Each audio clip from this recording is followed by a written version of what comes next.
warahmatullahi wabarakatuh. Waalaikumsalam warahmatullahi wabarakatuh. Bismillahirrahmanirrahim. Alhamdulillahirabbil alamin. Wa bihi nasta'inu ala umurid dunya waddin.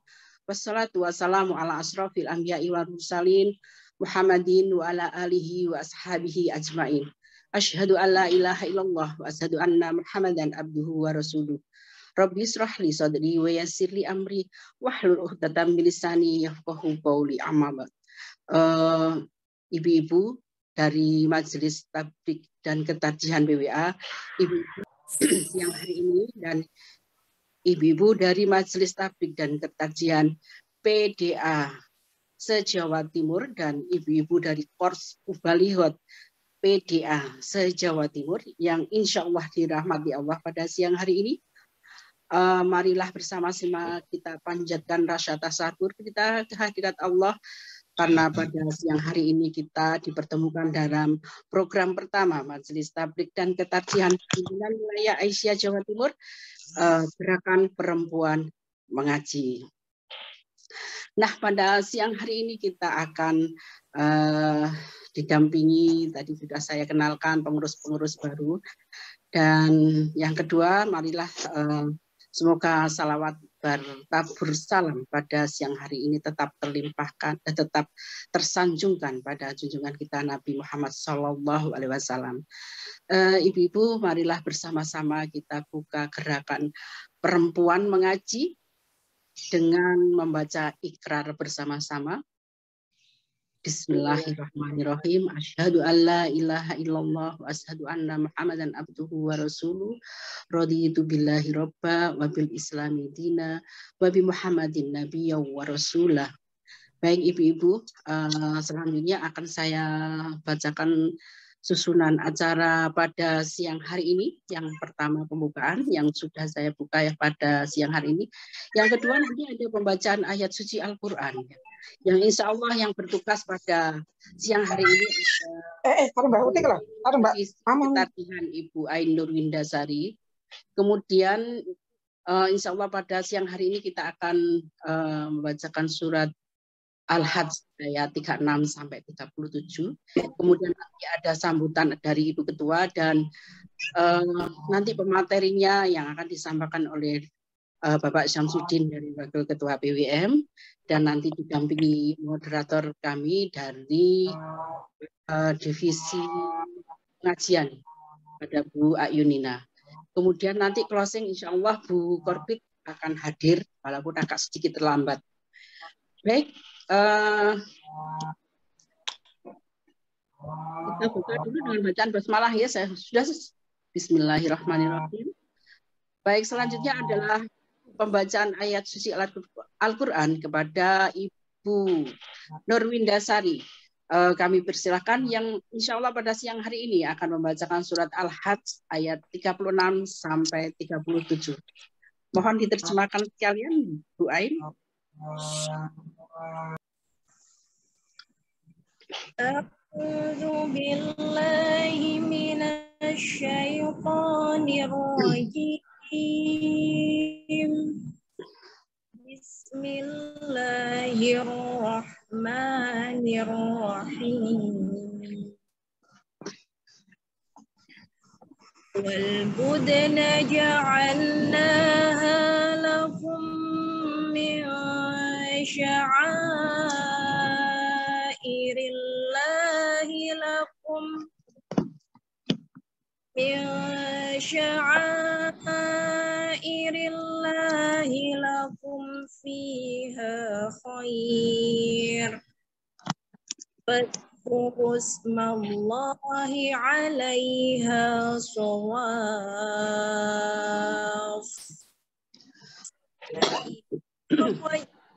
Junubuha fakulu minha wa at'imul qani'i wal mu'tar wa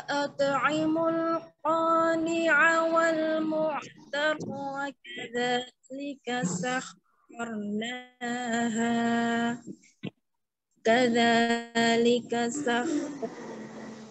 lakum la'allakum tashkurun. lan yanalallaha luhumuha wala dima'uha walakin yanaluhu taqwa minkum kadzalika sakhkharaha lakum litukabbirullaha ala ma hadakum wa basyiril muhsinin. Bismillahirrahmanirrahim. Inna a'tainakal kautsar fasholli li rabbika wanhar ani'aka huwal abtar. Shadaqallahul azim. Aku berlindung kepada Allah dari godaan syaitan yang terkutuk dengan menyebut nama Allah yang Maha Pengasih lagi Maha Penyayang. Dan unta-unta itu kami jadikan untukmu bagian dari syiar agama Allah. Kamu banyak memperoleh kebaikan padanya. Maka sebutlah nama Allah ketika kamu akan menyembelihnya dalam keadaan berdiri dan kaki-kaki telah terikat. Kemudian apabila telah rebah mati, maka makanlah sebagiannya dan berilah makanlah orang yang merasa cukup dengan apa yang ada padanya, tidak meminta-minta, dan orang yang meminta. Demikianlah kami tundukkan unta-unta itu untukmu agar kamu bersyukur. Sesungguhnya kami telah mengaruniakan kepadamu, wahai Muhammad, kebaikan yang banyak di dunia dan di akhirat. Oleh karena itu, kerjakanlah sembahyang karena Tuhanmu semata-mata dan sembelihlah korban sebagai rasa bersyukur.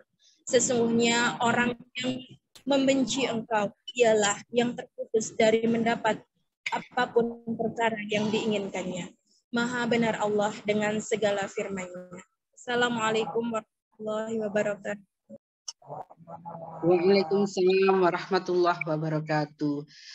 Demikian Ibu tadi pembacaan ayat suci Al-Quran, surat Al-Kautsar, juga surat Al-Hajj 36-37. Semoga bermanfaat bagi yang membaca dan kita semua yang ada di forum Zoomiyah ini. Baik Ibu-Ibu, terima kasih buat PDP-PDA yang sudah mulai bergabung. PDA Jombang ada Mbak Dartin, saya lihat juga dari Sumeneb, dari banyak di sini juga masuk Khairiyah, ya. Baik, selanjutnya adalah sambutan yang akan disampaikan oleh Ketua Majelis Tabligh dan Ketarjihan PWA Jawa Timur kepada Ibu Dr. Istiqomah. Kami persilahkan. Bismillahirrahmanirrahim. Assalamualaikum warahmatullahi wabarakatuh. Waalaikumsalam warahmatullahi wabarakatuh. Alhamdulillahirabbil alamin.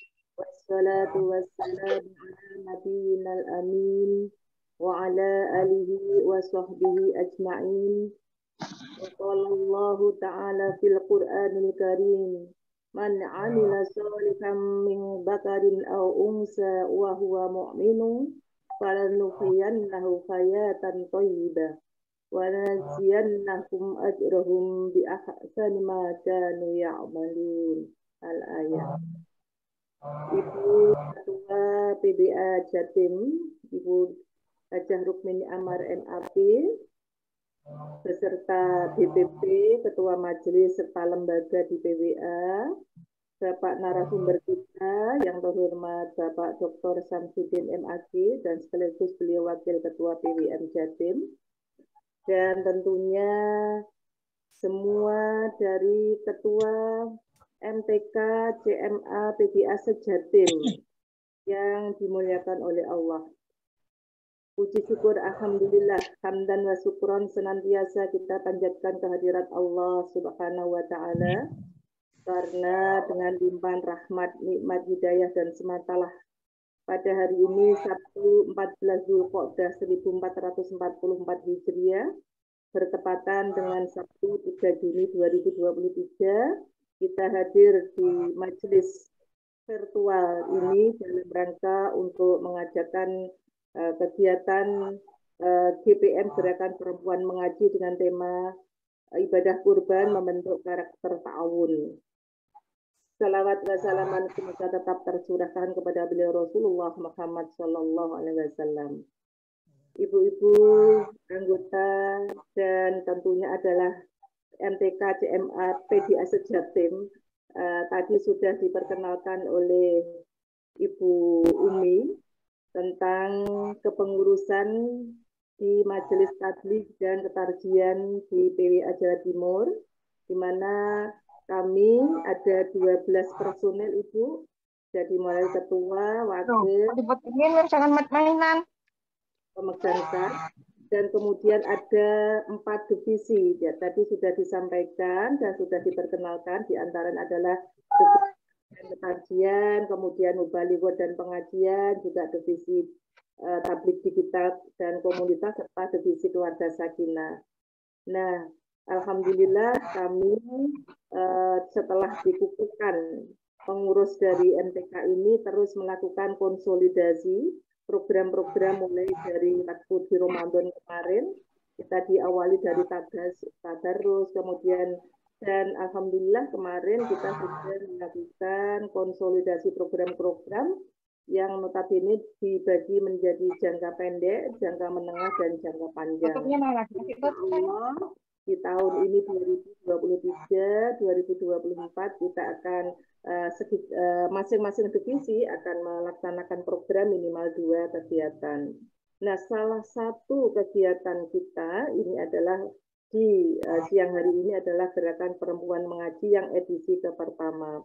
Karena memang sebenarnya kita kan belum melakukan raker ya dari pimpinan wilayah hingga daerah. Namun kita yang sudah dikukuhkan insya Allah terus melakukan suatu kegiatan dalam rangka untuk melaksanakan program-program kita sesuai dengan tujuan daripada persyarikatan kita, terutama di Aisyah wilayah dan daerah ini. Jadi sekali lagi Bu, saya mohon dengan hormat, insya Allah program-program yang akan digulirkan oleh Majelis Tabligh dan Ketarjian Jawa Timur tentunya nanti juga akan dilanjutkan ke daerah, cabang, hingga ranting. Maka sinergi merupakan suatu kekuatan yang luar biasa yang harus kita bangun bersama-sama. Untuk itulah saya menyampaikan terima kasih kepada yang hadir pada siang hari ini, 84 dari 38 kabupaten kota. Mudah-mudahan nanti program-program yang akan kita rancang dan kita laksanakan nanti betul-betul kita bisa melaksanakan dengan baik. Dan tentunya pada siang hari ini kami dari segenap Majelis Tabligh dan Ketarjian untuk untuk bersinergi mengadakan program yang harus melibatkan dengan daerah. Tentunya adalah ini adalah langkah awal yang harus kami laksanakan dan tentunya mohon doa restu dan semangat bersama untuk membangun dan berdakwah terutama dengan program-program di 4 divisi tadi. Demikian Ibu-ibu, mudah-mudahan apa yang kita lakukan langkah dari niat untuk li'i'la'i kalimatillah ini oleh Allah akan dicatat sebagai amal ibadah sholihah. Nasrun minallah wa fathun qarib. Wassalamualaikum warahmatullahi wabarakatuh. Waalaikumsalam warahmatullahi wabarakatuh. Demikian Ibu-ibu tadi, itu tadi sambutan dari Ketua Majelis Tabligh dan Ketarjian Pimpinan Wilayah Aisyah Jawa Timur. Semoga bisa menjadi penggerak, menambah gairah kita untuk bekerja di daerah nanti. Baik Ibu, ada beberapa Ibu dari PDA yang baru masuk juga, kami ucapkan selamat datang. sudah 83. Untuk absensi nanti akan kami share setelah selesai materi yang diberikan. Ini memberi kesempatan yang belum masuk untuk masuk. Baik Ibu-Ibu Majelis Tabligh dan Ketajian se-Jawa Timur, juga Ibu-Ibu Persum Balighot, 1 jam ke depan kita akan dipandu nanti oleh moderator kita, Bu Ayunina LCMH, yang akan mendampingi pemateri pada siang hari ini. Baik, waktu sepenuhnya kami serahkan kepada Ibu Moderator. Monggo Bu Ayunina. Terima kasih Ibu Umi sudah memberikan waktunya untuk kami. Bismillahirrahmanirrahim. Assalamualaikum warahmatullahi wabarakatuh. Waalaikumsalam warahmatullahi wabarakatuh. Alhamdulillahirabbil alamin wa bihi nasta'in wa ala umuri dunya waddin. Wassalatu wassalamu ala asyrafil anbiya'i wal mursalin sayyidina wa maulana Muhammad sallallahu alaihi wasallam. Rabbi shrah lana sudurana wa yassir umurana wahlul 'uqdatam min lisanina yafqahu qaulana. Amin. Yang kami hormati Bapak pemateri kita hari ini yaitu Bapak Dr. Syamsuddin MAG. Yang kami hormati Ketua Majelis Tarjih MTK ya. PWA Jatim Dr. Istiqomah MAG, dan yang kami hormati seluruh peserta GPM, Gerakan Perempuan Mengaji, yang alhamdulillah luar biasa hari ini hadir di angka 86 orang, Masya Allah, Barakallahu lana. Ya, perkenalkan saya Ayunina Mahanani yang insya Allah akan memandu acara GPM pada siang hari ini. Ibu-ibu yang kami hormati semuanya, yang pertama akan kami kenalkan pemateri kita pada hari ini, yaitu siapakah Bapak Dr. Haji Syamsuddin MAG itu. Ternyata ibu-ibu, beliau adalah suami Ibu Umi Thohiroh yang berlaku sebagai MC hari ini.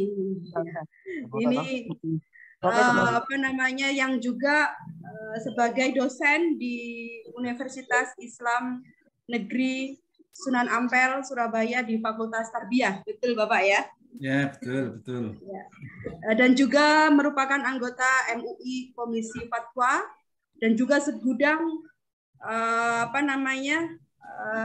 organisasi-organisasi lainnya yang beliau bergabung, ada di Majelis Tarjih, ada di LP2M, Lembaga Pembinaan Haji dan Umroh, dan sekarang beliau menjabat sebagai Wakil Ketua PWM Jawa Timur. Ibu-ibu yang kami hormati semuanya, insya Allah pemateri kita hari ini akan menyampaikan judul kajian, yaitu berjudul Ibadah Kurban Membentuk Karakter Ta'awun. Sebagaimana yang Qori sampai bacakan pada hari ini, yaitu di surat Al-Kautsar, Fasholli li rabbika wanhar. Dari ayat tersebut kita baca bahwa ada sebuah perintah dari Allah Subhanahu wa taala, yaitu di ujung ayat wanhar, ya, yaitu perintah untuk berkurban. Perintah untuk berkurban, dan perlu kita ketahui bersama bahwa berkurban adalah min afdoli ibadatil maliyah, atau dari sebaik-baiknya ibadah yang berhubungan dengan harta. Yang lebih jelasnya akan disampaikan oleh pemateri kita hari ini. Waktu dan tempat kami persilahkan untuk Bapak Dr. Haji Syamsuddin MAG. Assalamualaikum warahmatullahi wabarakatuh. Waalaikumsalam warahmatullahi wabarakatuh. Bismillahirrahmanirrahim. Alhamdulillahilladzi bi ni'matihi tatimmus shalihat wa bi taufiqihi tatanazzalul khairat wal barakat wa bi fadlihi tahaqqaqu al maqasid wal ghayat. Asyhadu an la ilaha illallah wahdahu la syarika lah wa asyhadu anna Muhammadan abduhu wa rasuluhu la nabiyya ba'dah. Allahumma salli wa sallim ala Muhammad wa ala alihi wa sahbihi wa sallim tasliman katsira. Amma ba'd. Yang kami hormati Ketua, Wakil Ketua ya PWA Jawa Timur yang membidangi Majelis Tabligh Tarjih, Ketua Majelis Tabligh Tarjih ya PWA Jawa Timur, serta semua hadirin yang bisa hadir secara daring dalam pengajian siang hari ini. Penghargaan yang sebaik-baiknya kita berikan kepada moderator yang telah memberikan waktu kepada kami untuk bisa bicara di hadapan jenengan semuanya, walaupun secara virtual. Baik, sebagaimana tadi yang disampaikan oleh moderator, kami akan berbincang-bincang dengan jenengan semuanya terkait ibadah kurban. Hal-hal yang sifatnya fikih ya, saya kira itu sudah populer, dan nanti kalau ada yang kurang jelas bisa jenengan tanyakan. Tapi saya akan mengawalinya dengan kajian-kajian yang sifatnya filosofis agamis. Dalam tafsir Asy-Sya'rawi, tafsir Asy-Sya'rawi adalah salah satu tafsir yang penulisnya masih hidup, yaitu Syekh Asy-Sya'rawi dari Mesir. Ada penjelasan yang saya kira cukup menarik. Ya. Beliau mengatakan bahwa surat ini, yakni surat Al-Kautsar, surat terpendek di dalam Al-Quran, itu merupakan surat kelanjutan dari surat Al-Ma'un. Di dalam Quran surat Al-Ma'un, Allah memberikan kritik keras kepada orang-orang yang memiliki sifat buruk ya, atau sifat yang seharusnya dijauhi oleh semua manusia. Pertama adalah sifat beribadah yang tujuannya ingin memperoleh puja-puji dari sesama manusia. Yang kedua adalah kikir, di mana seseorang tidak mau berbagi atas nikmat yang telah diberikan Allah kepada dirinya. Ara'aital ladzi yukadzibu biddin fadzalikal ladzi yad'ul yatim wala yakhuddu wala ta'amil miskin fawailul lil musallin alladzina hum an salatihim sahun alladzina hum yura'un wa yamna'unal ma'un. Sebagaimana tadi kami sampaikan, ada dua sifat buruk yang dikritik keras dalam surat itu. Pertama adalah orang melakukan satu qurbah atau pendekatan diri kepada Allah, tetapi motivasinya adalah ingin dilihat manusia, ingin memperoleh puja-puji dari sesama manusia. Para mufassirin mengatakan, Alhamdulillahilladzi qala fi kitabihi fawailun lil musallin alladzina hum an salatihim sahun. Maqala fawailun lil musallin alladzina hum fi salatihim sahun. Itu menarik ya.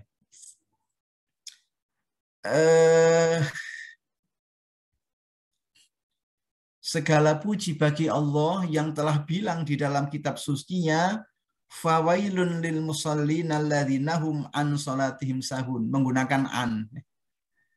Tidak mengatakan fawailun lil musallin alladzina hum fi salatihim, menggunakan fi. Gampangannya, bersyukurlah Allah menggunakan kata-kata an salatihim, tidak menggunakan kata-kata fi salatihim. Apa perbedaan di antara keduanya? Kalau itu an salatihim adalah orang-orang yang memang berada di luar lingkaran sholat. Seandainya dikatakan fi salatihim, maka itu adalah orang-orang yang di dalam lingkaran sholat. Jadi kata-kata fawailun lil musallin itu ditujukan kepada orang-orang munafikin yang sejatinya berada di luar lingkaran sholat. Seandainya bunyinya fi salatihim, maka semua orang beriman terkena oleh ayat itu. Nah, di dalam Quran memang orang munafik itu dinarasikan sebagai orang yang juga melaksanakan sholat. wa idza qamu ila sholati qamu kusala yura'unan nasa wa la yadhkurunallaha illa qalila.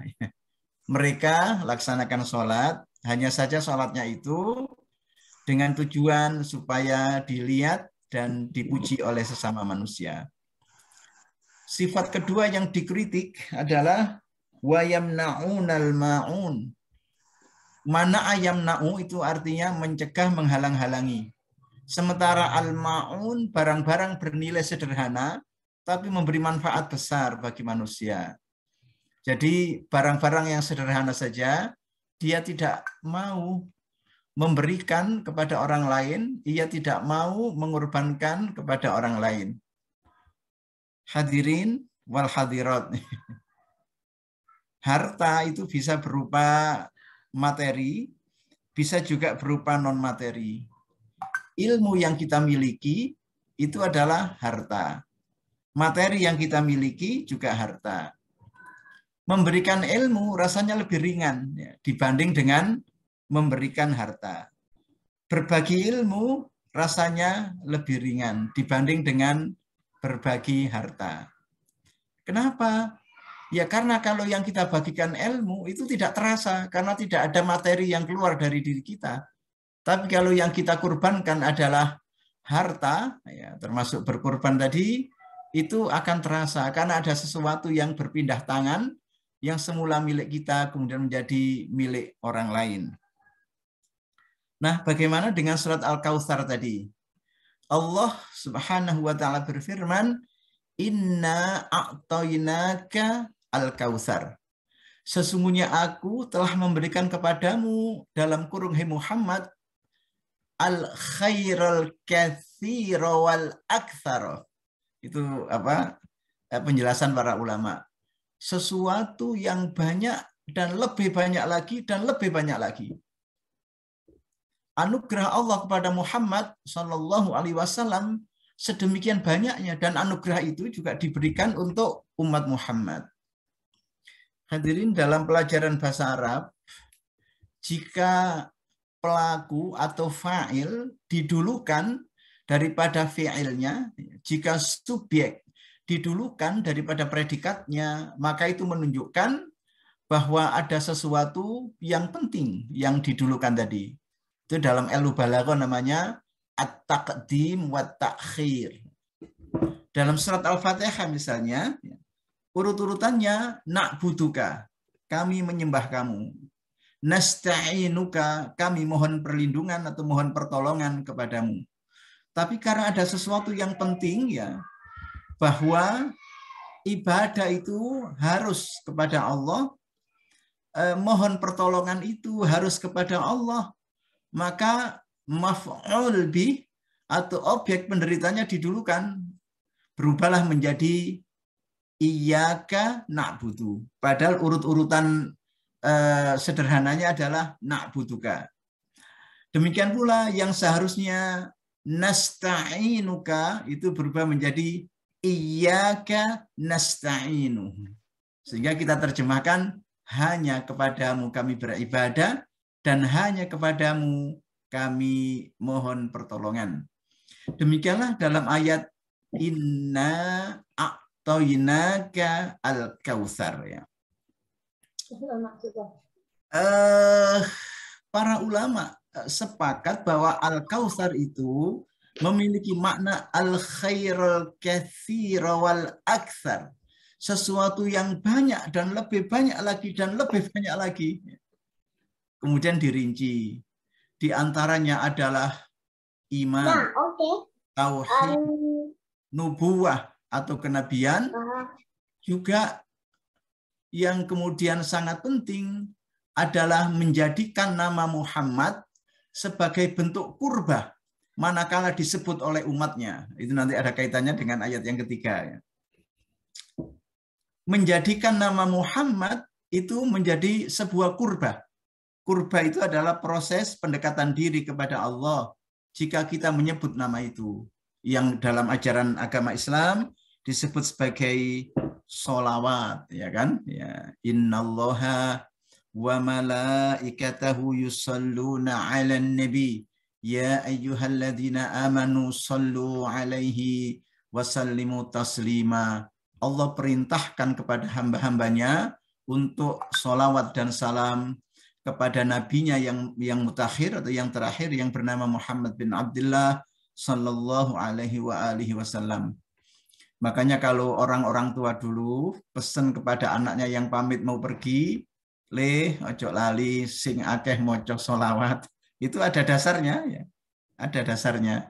Nabi pernah mengatakan man shalla alayya sholatan wahida sallallahu alaihi asyra. Barang siapa yang membaca sholawat kepadaku satu kali saja, maka Allah akan berikan 10 keselamatan. Lah itu yang menjadi dasar nasihat orang-orang tua kita dulu. Baik, ada juga kitab-kitab tafsir yang mengatakan bahwa Al-Kautsar juga merupakan Al-Haud fil Jannah, nama sebuah telaga yang ada di surga nanti, yang mana umat Muhammad akan meneguk air yang amat segar dari telaga itu. Dan saya kira kalau riwayatnya itu bisa dipertanggungjawabkan, maka itu adalah salah satu dari makna Al-Kautsar di samping makna-makna yang lainnya. Jadi inilah nanti yang menjadi antitesis ya terhadap dua sifat buruk yang dikritik Allah sebagaimana terdapat di dalam Quran surat Al-Ma'un tadi. Sehingga ayat yang kedua dari Al-Kautsar itu adalah fasholli lirabbika. Maka sholatlah kamu hai Muhammad hanya semata-mata untuk Tuhanmu. Jangan melakukan sholat sebagaimana dilakukan orang-orang munafikin, di mana sholatnya itu adalah ria'an nasi, ya. Pingin dilihat orang, pingin memperoleh puja-puji dari orang, sebagaimana tadi sudah kami sebutkan ya. Ya sederhananya begitu ya. Untunglah Allah mengatakan an sholatihim, tidak mengatakan fi sholatihim, sehingga itu mengena kepada kelompok munafikin yang memang motivasi sholatnya bukan untuk mencari ridha Allah. Bukan ikhlas semata-mata karena Allah, tapi karena manusia. Yang kedua adalah wanhar, dan sembelihlah. Hadirin, dalam bahasa Arab, menyembelih itu bisa naharo yanharu. Fi'il amrnya adalah inhar. Mengikuti wazan fatah yaftahu, fi'il amrnya adalah iftah. Kalau menyembelih juga zabaha yadbahu, yang fi'il amrnya adalah idbah, sama-sama mengikuti wazan fathah yaftahu tadi. Tapi ada perbedaan ya di antara keduanya. Kalau zabaha yadbahu itu adalah menyembelih secara umum, menyembelih ayam juga zabaha, menyembelih kambing juga zabaha, menyembelih sapi, menyembelih kerbau, juga menyembelih unta bisa menggunakan kata dzabaha yadzahu. Tapi kalau naharo yanharu, yang fi'il amrnya adalah inhar, itu khusus untuk menyembelih unta. Dan menyembelih unta itu beda dengan hewan-hewan yang lainnya. Kalau kambing, kerbau, sapi dibaringkan kemudian disembelih, kalau unta itu dibiarkan berdiri. Sebagaimana ayat yang dibaca oleh qari'ah tadi ya terkait unta yang kalau nyembelih itu secara berdiri. Kenapa unta? Ya. Dalam pepatah Arab itu, ya bukan saja pepatah Arab, ya tapi kata-kata yang turun-temurun dari bangsa Arab, bahwa unta itu adalah akramu malil Arab. Harta orang Arab yang paling berharga itu adalah unta. Kakek Nabi yang bernama Abdul Muttalib itu adalah orang kaya. Dia memiliki 1000 unta. Dalam sejarah itu disebutkan ketika Abraha mau menghancurkan Mekkah, itu ada negosiasi dengan Abdul Muttalib. Abdul Muttalib mengatakan begini, jika kamu datang ke sini ingin kekayaan, maka ambillah 1000 unta yang ada di sana, itu milikku. Tapi jika kamu datang ke sini untuk merusak Ka'bah, maka hati-hatilah karena dia punya pemelihara yang menjaganya. Itu terkenal kata-kata itu. ammal ibilu fa ana rabbuha wa ammal baitu falahu rabbun yuhmihi. Satu saat ya waktu kami pergi umroh kan membawa jamaah itu ke peternakan unta. Di situ dijual susu unta yang masih segar, juga dijual maaf kencing unta dijual. Malah harga kencing unta itu lebih mahal daripada susu unta. Saya tanya kepada badui yang menjaga di situ, loh bukankah susu itu lebih berharga daripada kencing? Kenapa kencing kok harganya lebih mahal daripada unta ya? Misalnya satu botol susu itu 20 rial, itu kalau kencing harganya 25 rial, kencing unta. Dia bilang, iya karena kencing unta itu ya cara mendapatkannya lebih sulit daripada susu unta. Kalau susu unta kan tinggal memerah saja. Tapi kalau kencing unta itu nunggu lama sampai dia kencing dan kemudian ketika dia kencing kita harus cari ember untuk menampungnya. Jadi agak sulit. Karena masih ada orang yang percaya bahwa kencing unta itu bisa bermanfaat untuk obat-obat, mengobati penyakit tertentu. Ya wallahu ta'ala alam, saya tidak membeli dan tidak akan berobat dengan kencing unta. Nah, saya bilang sama badui yang menjaga itu ya, dengan kelakar saya tadi, ammal ibilu fa'ana rabbuha. Oh, dia langsung nyaut. Wa ammal baitu falahu rabbun yuhmihi. Artinya kata-kata itu terkenal sekali karena itu adalah kata-kata dari kakek Nabi Abdul Muttalib yang direkam orang dan kemudian diriwayatkan secara turun-temurun. Yang terakhir ayat ketiga itu ya, fasholli li rabbika wanhar inna syani'aka huwal abtar.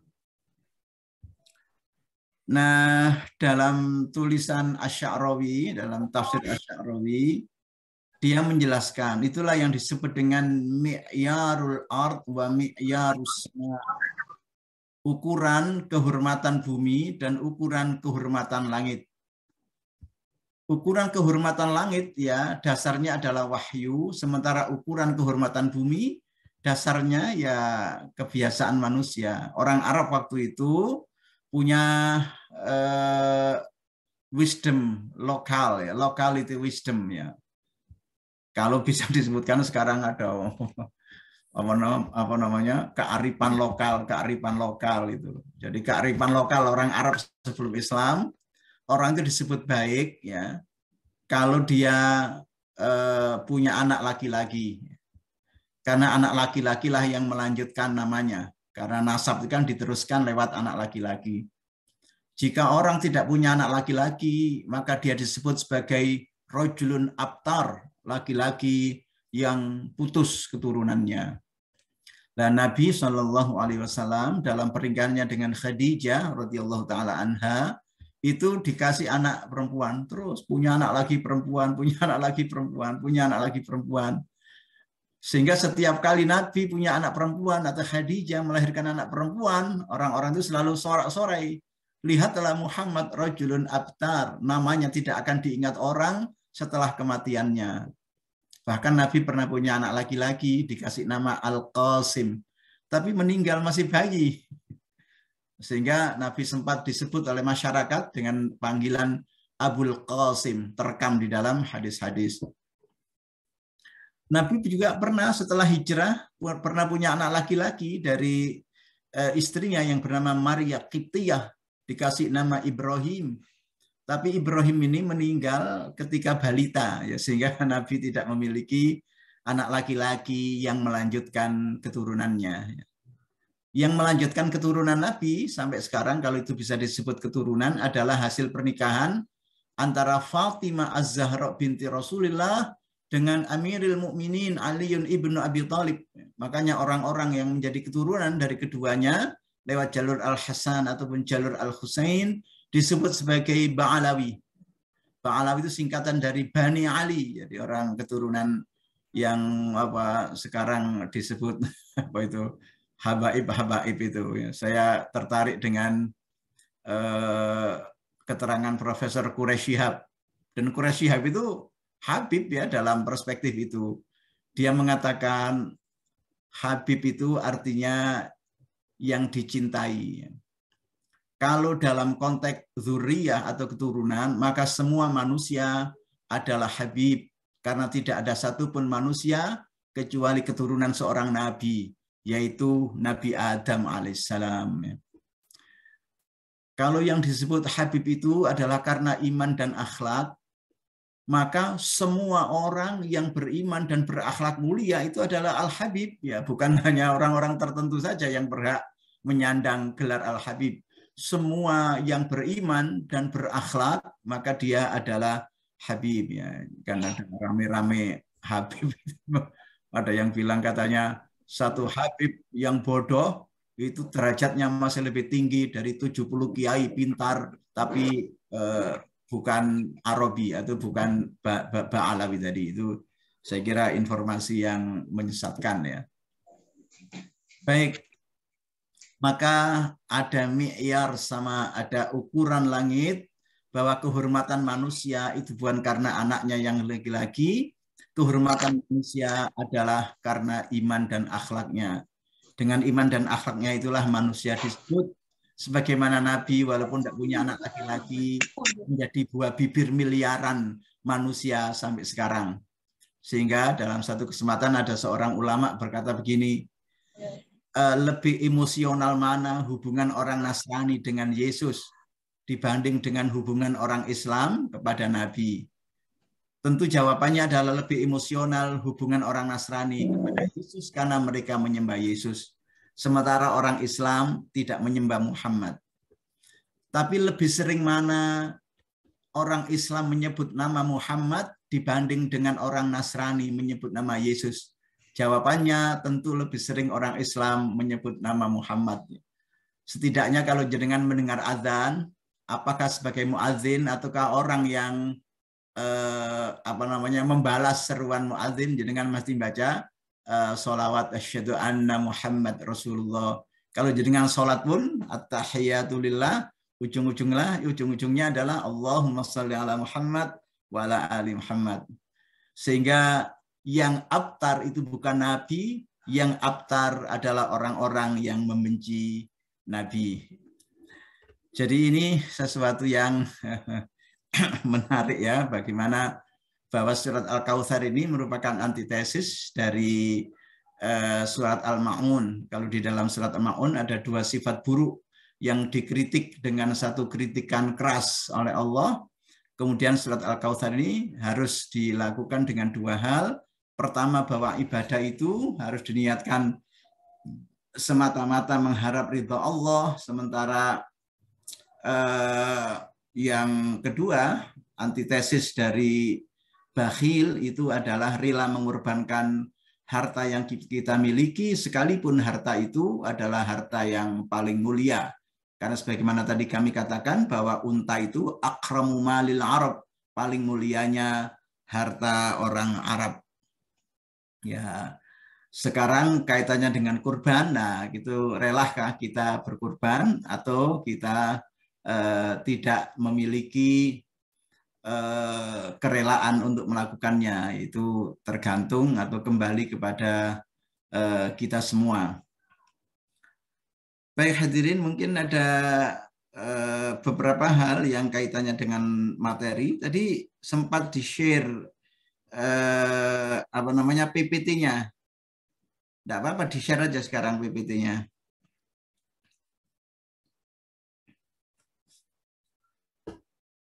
Nah, itu ya.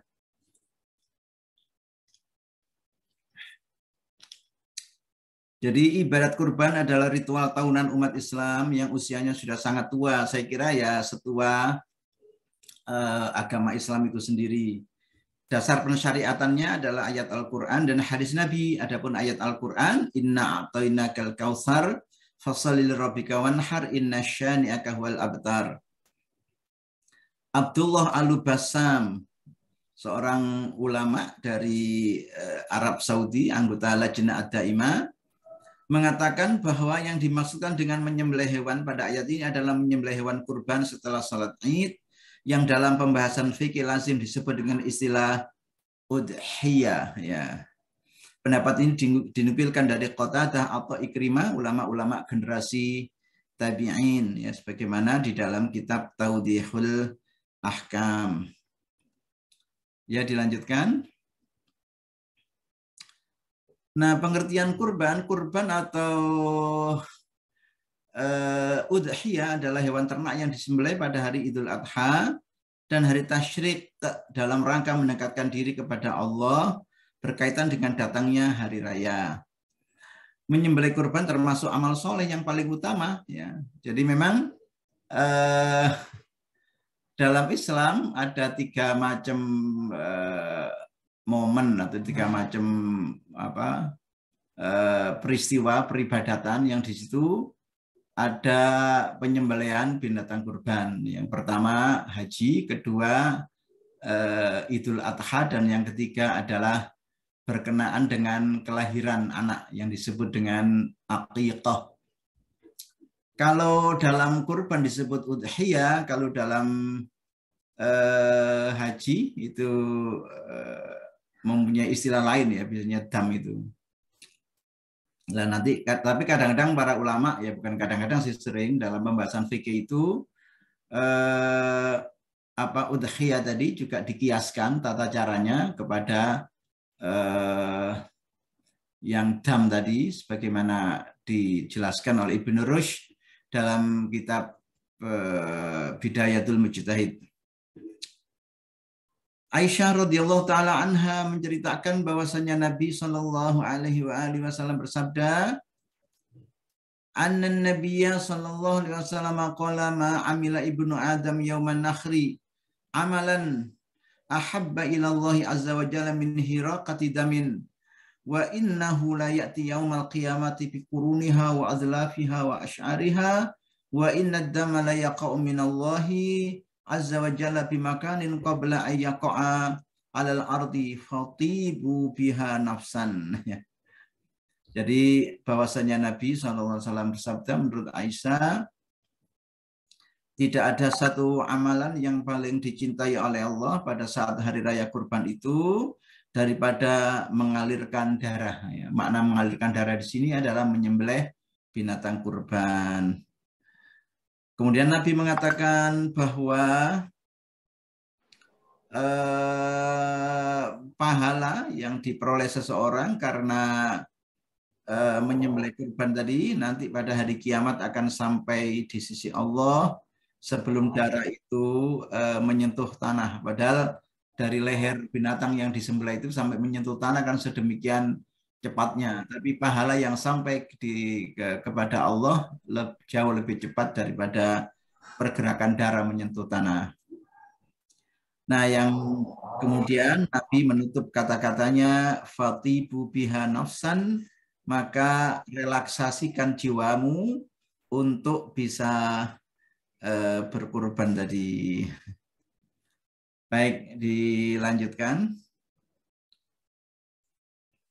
Next. Nah, hadis ini menjelaskan bahwa menyembelih hewan kurban pada hari Idul Adha lebih utama daripada sedekah senilai dengan harga hewan kurban tersebut, ya. Atau bahkan sedekah yang lebih banyak daripada nilai hewan kurban. Ya, nanti terkait dengan hewan apakah yang bisa dilibatkan dalam ibadat kurban ini. Para ulama sepakat bahwa binatang yang boleh dipakai untuk kurban ini adalah binatang nakmun, yang bentuk jamaknya adalah an'am. An'am itu hanya 3. Pertama adalah domba dengan segala macam variannya. Yang kedua adalah sapi, ya, dengan segala macam variannya, ya, termasuk kerbau. Dan yang ketiga adalah unta. Baik unta yang berpunuk 1 ataupun unta yang berpunuk 2. Unta yang berpunuk 3 enggak ada. Unta itu hanya berpunuk 1 dan punuk 2. Berpunuk apa, Bu? Berpunuk.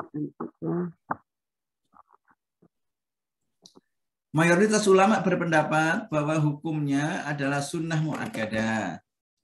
Hal ini berdasarkan hadis riwayat Ibnu Majah yang mengatakan bahwasannya Rasulullah SAW bersabda, "Man kana lahu sa'atun walam yudakhi fala yaqrabanna musallana." Barang siapa yang memiliki keleluasaan rezeki tapi kemudian ia tidak menyembelih kurban, maka hendaklah ia tidak dekat-dekat dengan tempat salat kami. Ya, maksudnya tidak bergaul dengan Nabi. Saya kira itu satu sindiran yang keras bagi mereka yang bakhil untuk berbagi lewat satu momentum yang namanya kurban. Di antara ulama muhaditsin ada yang mengatakan bahwa hadis ini dhaif. Hanya saja kedhaifannya itu tidak seberapa. Para ulama sepakat bahwa hadis dhaif yang kedhaifannya tidak seberapa itu ma'mulun bihi, ya, bisa diamalkan asal untuk yang disebut sebagai fadhailul a'mal, dorongan-dorongan melakukan amal kebaikan. Tapi tidak sedikit di antara ulama muhaditsin yang mengatakan bahwa hadis ini berderajat hasan. Sementara hadis yang berderajat hasan itu adalah maqbulun, diterima sebagai hujjah. Baik, dilanjutkan. Nah, ini yang tadi kami katakan bahwa hewan kurban itu hanya boleh dari kalangan bahimatul an'am yang meliputi unta, sapi, dan domba. Ya, hal ini berdasarkan firman Allah surat Al-Hajj ayat 34, "Walikuli ummatin ja'alna mansakan yadhkuru smallahi ala ma razaqahum min bahimatil an'am." Kalau jenengan pergi haji, pasti hampir tiap hari ayat ini dibaca oleh imam Masjidil Haram. Jadi rasanya seperti mengembara ya kepada zaman di mana Nabi masih hidup. Bahkan jika seandainya ada orang yang berkurban dengan jenis hewan lain yang lebih mahal daripada jenis ternak tersebut, maka kurbannya tidak sah. Ya, sah sebagai sedekah biasa, tidak sah sebagai kurban. Misalnya jenengan dapat laporan, "Pak, di desa ini semuanya darah tinggi, jadi tidak ada yang mau makan daging sapi, tidak ada yang mau makan daging kambing. Duit 10 juta ditukar saja dengan bandeng 10 kuintal," misalnya gitu. Karena orang sini suka bandeng. Ya, baik ya, sedekah dalam bentuk ikan bandeng, tapi tidak bisa disebut sebagai kurban. Baik, dilanjutkan. Nah, ada istilah musinna ya, tidak semua musinna itu layak untuk dijadikan kurban. Kalau jenengan kurban unta, maka usianya harus sudah mencapai 5 tahun. Tapi kalau di sini mau kurban unta harus berhubungan dengan Direktur Kebun Binatang Surabaya, karena hanya ada di situ, itu pun cuma 4 ekor. Kalau jenengan ambil satu, wah ya. Jadi ya tidak harus seperti itu ya. Sama dengan orang zakatul fitri atau yang terkenal dengan istilah zakat fitrah. Pada zaman Nabi dulu apa ada orang zakat fitrah pakai beras? Ya tentu tidak ada. Zakat fitrah ya pakai kurma. Apakah kemudian kita sekarang juga harus zakat fitrah pakai kurma? Ya tidak. Itu sudah ijma ulama bahwa zakat fitrah itu ya min kutil balad, dari makanan pokok yang ada di masing-masing negeri. Kalau sapi atau kerbau usianya 2 tahun, usia minimal maksudnya ya. Jadi sudah gemuk, sudah bisa dinikmati dagingnya. Kalau kambing Jawa usia 1 tahun. Kalau kambing dalam arti domba jadza'ah itu kambing gembel ya, kambing yang kalau kita bilang kambing kibash gitu. Usianya 6 bulan sudah gede. Itu ukuran-ukuran para ulama. Baik, ada bentar ya.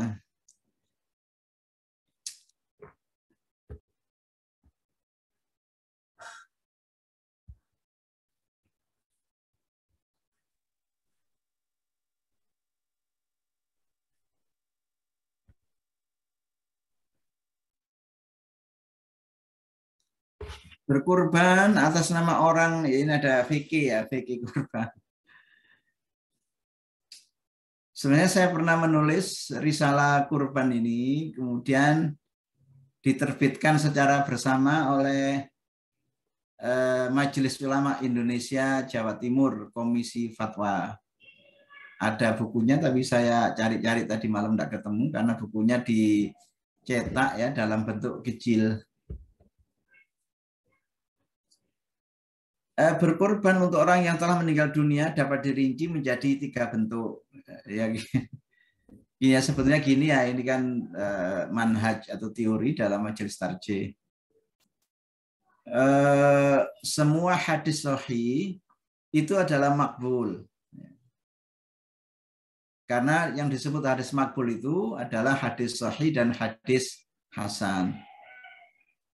Jadi semua hadis sahih atau juga hadis hasan adalah makbul. Itu teorinya.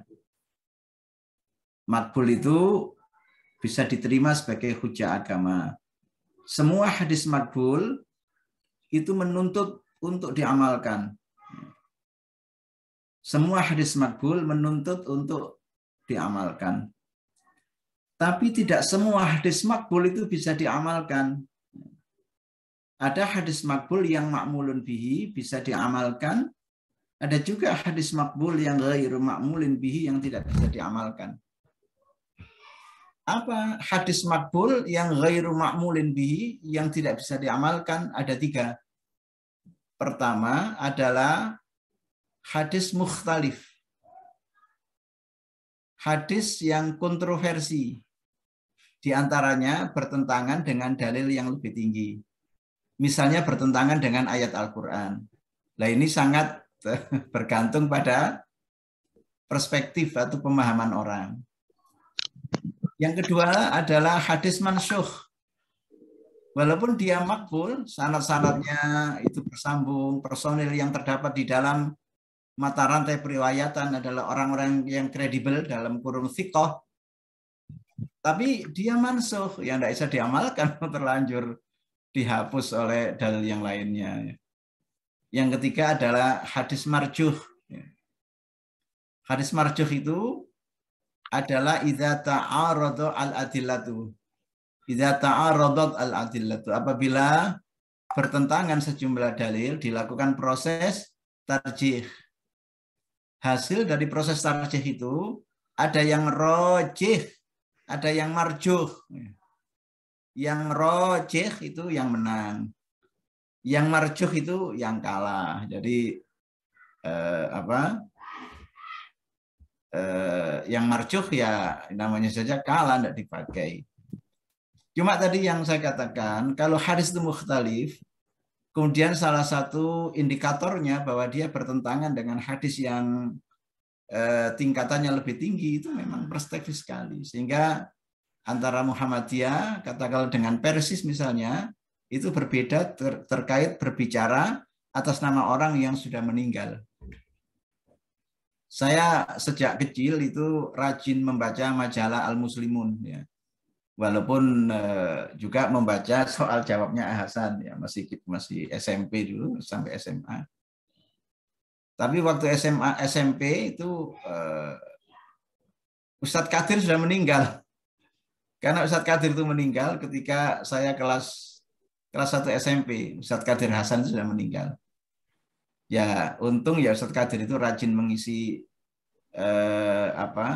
tanya jawab di majalah Al-Muslimun, sehingga ada 2 jilid besar kumpulan tulisan Ustadz Kadir, yang Ustadz Kadir Hasan maksud saya, yang bisa kita nikmati sampai sekarang dan saya menyimpannya karena itu bermanfaat sekali untuk pembahasan masalah-masalah agama, dan Ustadz Kadir itu sangat menarik. Di antaranya itu, makanya dalam konteks itu Ustadz Kadir tidak ada namanya haji badal, tidak ada yang namanya kurban untuk orang yang meninggal, tidak ada yang namanya puasa untuk orang yang meninggal dan seterusnya. Karena itu bertentangan dengan prinsip tanggung jawab manusia kepada Allah yang sifatnya individual. Wa an laisa lil insani illa ma sa'a wa la taziru waziratu wizra ukhra Wan laisa lil insani illa ma sa'a, bahwa seseorang tidak dibebani dosa orang yang lainnya dan manusia itu hanya mendapatkan sesuatu yang telah ia usahakan. Juga hadis yang mengatakan idza mata ibnu Adam in qata'a amaluhu illa min thalathin, bahwa jika manusia meninggal dunia putuslah amalnya kecuali 3 hal. Tapi sebagaimana tadi saya katakan bahwa untuk mengatakan apakah hadis itu mukhtalif atau tidak itu kan sangat bergantung kepada pemahaman seseorang. Lah kecenderungan ulama-ulama Sunni itu ya, kecenderungannya ulama-ulama usul di dalam mazhab Sunni itu kecenderungannya adalah al-jam'u wa taufiq, yang didulukan itu adalah dihimpun dan kemudian dikompromikan. Itu yang diikuti oleh Majelis Tarjih Muhammadiyah ya. Jadi tidak boleh orang kemudian tergesa-gesa mengatakan bahwa hadis ini bertentangan dengan ayat Al-Qur'an itu, ayat Al-Qur'an ini, tapi masing-masing memperoleh tempatnya sendiri ya. Likulli mahalin, likulli maqamin maqal. Untuk setiap posisi ada pendapatnya.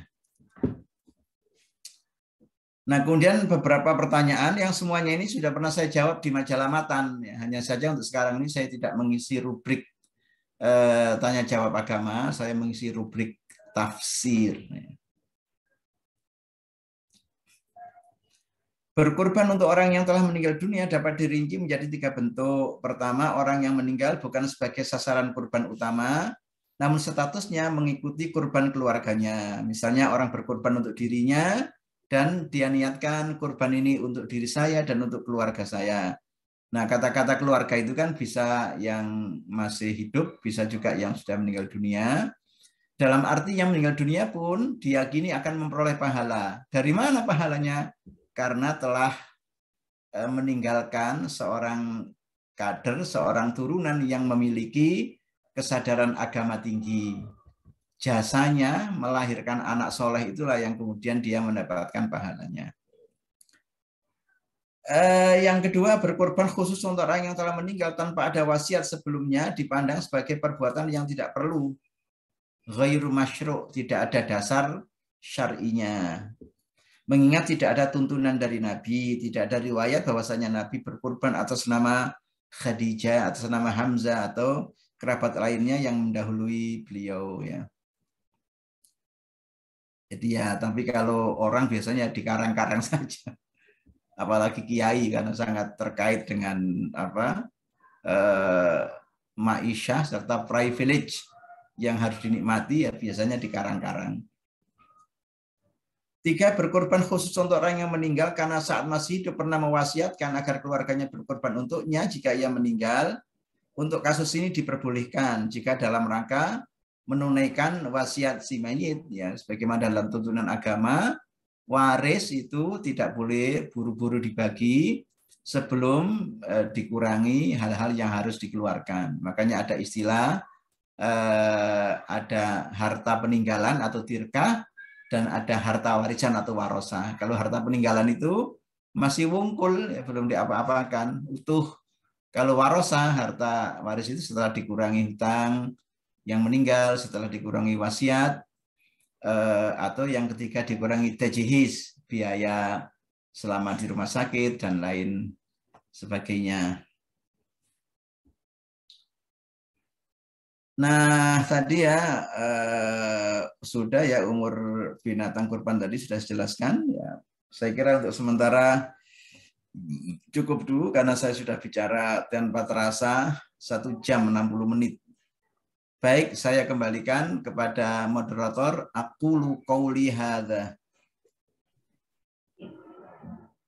Terima kasih Bapak Dr. Haji Syamsuddin MAG atas pemaparannya terkait tentang ibadah kurban yang insya Allah sebentar lagi seluruh umat muslim di dunia akan melaksanakan hewan kurban ini ya.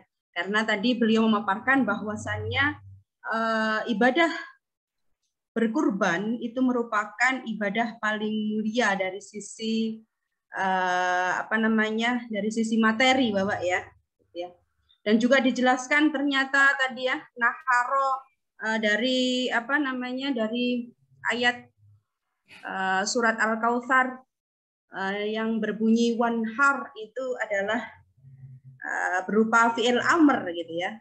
Berupa fi'il amr dari fi'il naharo yanharu. Nah, ini ada kaitannya dengan memahami kaidah bahasa Arab Bapak ya. Dan yang berarti dzabahayat bahu. Ternyata perbedaan bahasa dzabaha sama naharo ini ada perbedaan dalam penggunaannya. Kalau dzabaha itu bisa untuk semua jenis hewan gitu ya. Tapi kalau untuk fi'il naharo ini khusus unta, karena konon bukan konon ya, karena menurut pemaparan Bapak Dr. Syamsuddin tadi bahwa ternyata cara penyembelihan unta itu berbeda sendiri, spesial daripada hewan-hewan yang lain. Yang kalau hewan-hewan lain itu disembelihnya ditidurkan terlebih dahulu di atas tanah gitu ya. Kalau unta dilakukan secara penyembelihannya dengan berdiri gitu. Dan keunikan yang lain dan fadilah-fadilah yang lain bahwa unta merupakan hewan yang lebih mulia daripada hewan-hewan yang lain, dan juga beliau paparkan bahwa tadi hewan-hewan yang boleh untuk dikurbankan yaitu antara lain sapi, ada kambing, ada unta. Boleh nggak diganti dengan hewan lain, misalkan kolesterol tadi ya, diganti dengan bandeng atau dan lain. Ternyata itu termasuk sedekah, bukan kurban. Nah, ini menarik sekali untuk kita bahas, ibu-ibu semuanya yang dirahmati oleh Allah. Oleh karena itu kami buka sesi pertanyaan untuk 3 penanya terlebih dahulu terkait materi kita hari ini, yaitu berkurban adalah merupakan ibadah kurban menumbuhkan rasa ta'awun. Monggo silahkan ibu-ibu, mumpung ada materi yang Masya Allah luar biasa sekali dalam penguasaan ilmu ini. Eman kalau kita tidak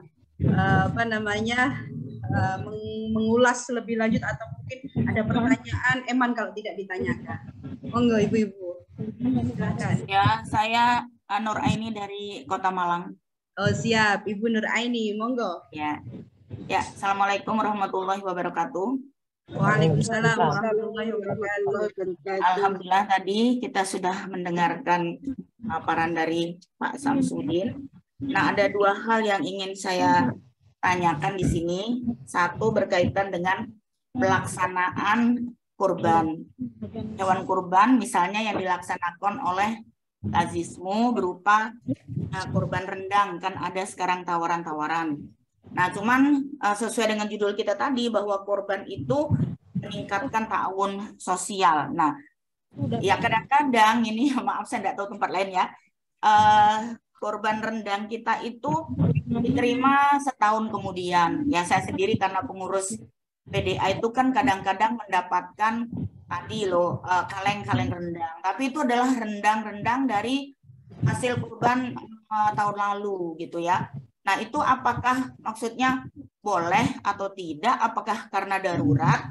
Karena kenyataannya itu di daerah-daerah lain seperti saya misalnya berasal dari Lombok itu, di daerah Lombok itu sangat jarang sekali yang kurban gitu, maka sangat jarang sekali yang bisa memakan hewan kurban. Nah, apakah tidak langsung segera misalnya dikirimkan ke daerah-daerah lain yang minus gitu ya?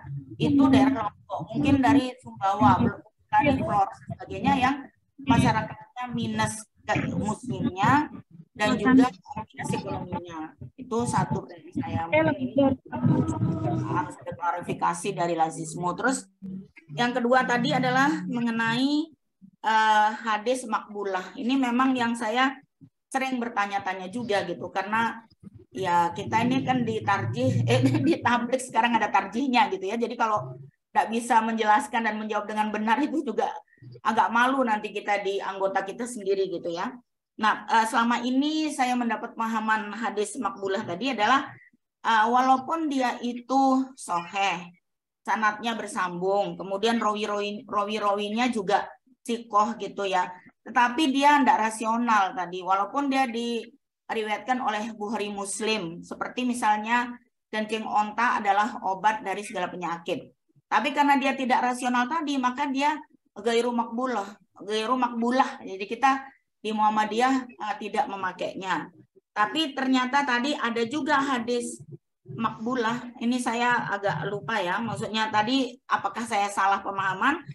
Yang ditolak, seperti misalnya hadis yang mansuh ya, yang jelas kalau mansuh itu kan tidak dipakai gitu ya. Kemudian kontroversial, dia bertentangan dengan Al-Quran, dan juga hadis yang marju. Nah, di mana ketiga hadis ini saya kira tidak termasuk hadis yang soheh gitu ya, tidak termasuk di dalam mungkin riwayat dari Bukhari Muslim. Jadi saya, karena sekarang ini Aisyah ini kan ada tadi tarjihnya itu, jadi kita terpaksa harus mempelajari hal-hal yang seperti ini dengan detail ya. Saya kira itu tadi pertanyaan saya Pak Samsudin. Assalamualaikum warahmatullahi wabarakatuh. Waalaikumsalam warahmatullahi wabarakatuh. Untuk Bapak pemateri, bagaimana ini kita jawab satu persatu atau kita kumpulkan dulu 3 pertanyaan? Langsung aja, nanti keburu lupa. Siap. Monggo, waktu dan tempat kami silakan untuk Bapak pemateri. Baik, pada prinsipnya membagikan daging kurban ya dalam rentang waktu yang cukup lama itu kan tidak ada masalah ya, artinya tidak bertentangan dengan prinsip-prinsip yang ada di dalam syariat Islam. Memang Nabi pernah mengatakan, dulu aku pernah melarang kalian nyimpen daging kurban itu lebih dari 3 hari. Kan terus kemudian itu dimansuh, Nabi mengatakan kulu wattahiru, sekarang simpanlah dan makanlah. Ya memang bedanya dulu kalau mengawetkan sebelum teknologi berkembang seperti sekarang, orang mengawetkan daging itu lewat dijemur, apalagi di wilayah Arab ya yang subtropis, di mana musim panas itu sedemikian teriknya. Jadi kalau orang jemur dendeng dalam 1-2 hari ya diiris tipis-tipis gitu ya sudah kering, dan itu disimpan lebih dari setahun masih tahan. Makanya ada istilah yaumut tasyrik yang secara harfiah itu adalah hari untuk menjemur dendeng. Ya. Yaumut tasyrik itu dari syarraqa yusyariku tasyrik, itu adalah jemur sesuatu di bawah terik matahari ya. Makanya asyroko itu kan sunrise ya. Apa namanya? Matahari terbit itu apa? Ya. Sunrise. Ya, sunrise itu ya, itu namanya asyroko. Asyroko itu maksudnya purnama telah mengangkasa ya. Biasanya bersantai-santai. Ya, bisa diterima ya, kata-kata saya bisa didengar maksudnya, jelas. Ya. Jadi enggak ada, cuma kalau itu enggak begitu ya, karena ada jumlah. Ya, wah ini suara saya berbenturan dengan suara. Dimatikan aja mic-nya yang lain. Ya, jadi supaya tidak benturan ya. Ya karena salurannya cuma 1. Jadi gini, saya di PWM juga Dewan Syariah Lazismu. Jadi segala sesuatu yang berkenaan dengan hukum agama yang ada di Lazismu mesti dikonsultasikan dengan kita. Anggotanya di samping saya ada Prof. Apa namanya, Thohir ya, Prof. Thohir.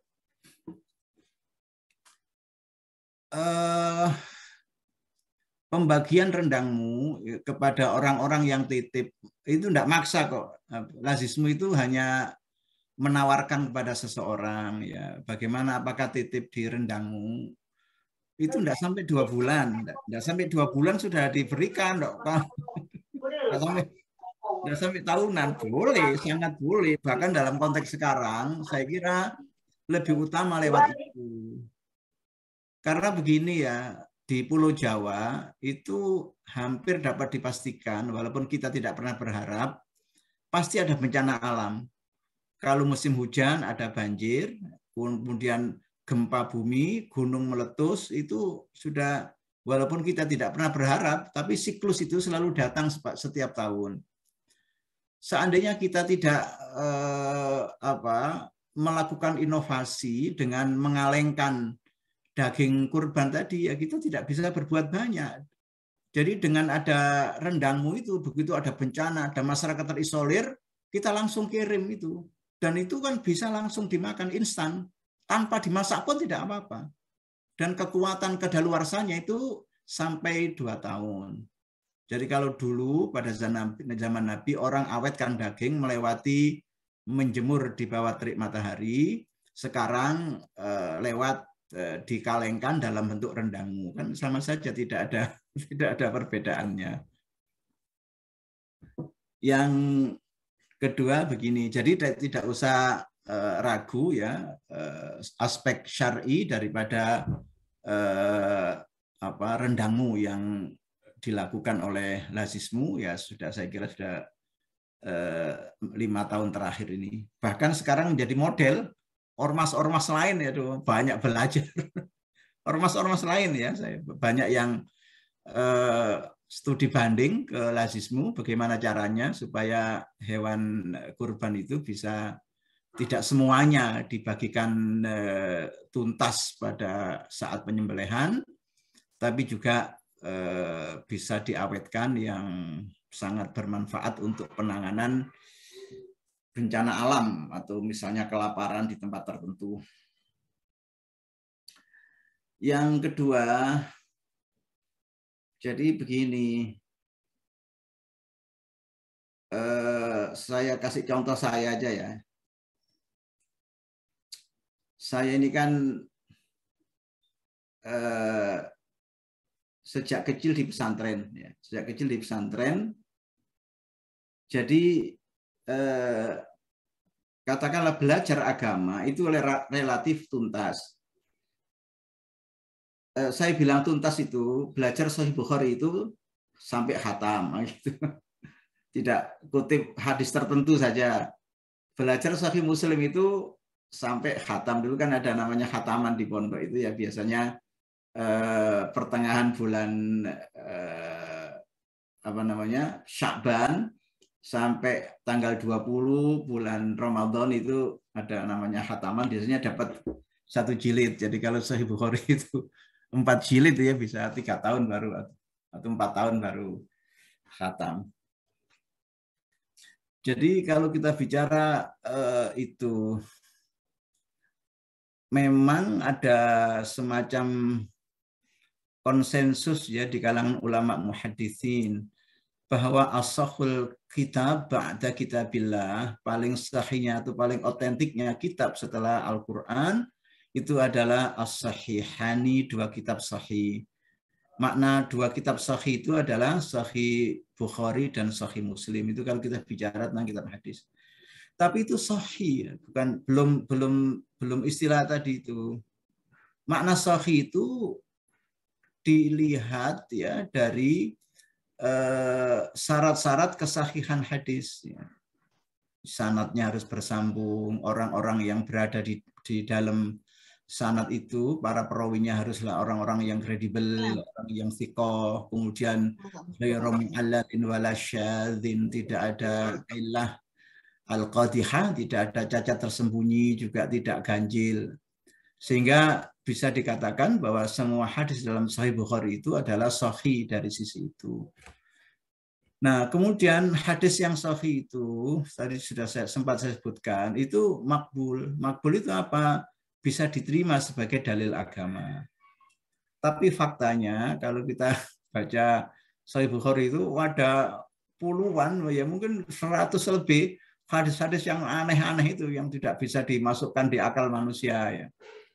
Yang disebut dengan hadis muskil, atau yang dalam bahasa lain disebut hadis mukhtalif. Makanya hadis yang makbul itu belum tentu bisa diamalkan. Ada yang ma'mulun bihi, ada yang ghairu ma'mulun bihi. Ada yang bisa diamalkan, ada juga yang tidak bisa diamalkan.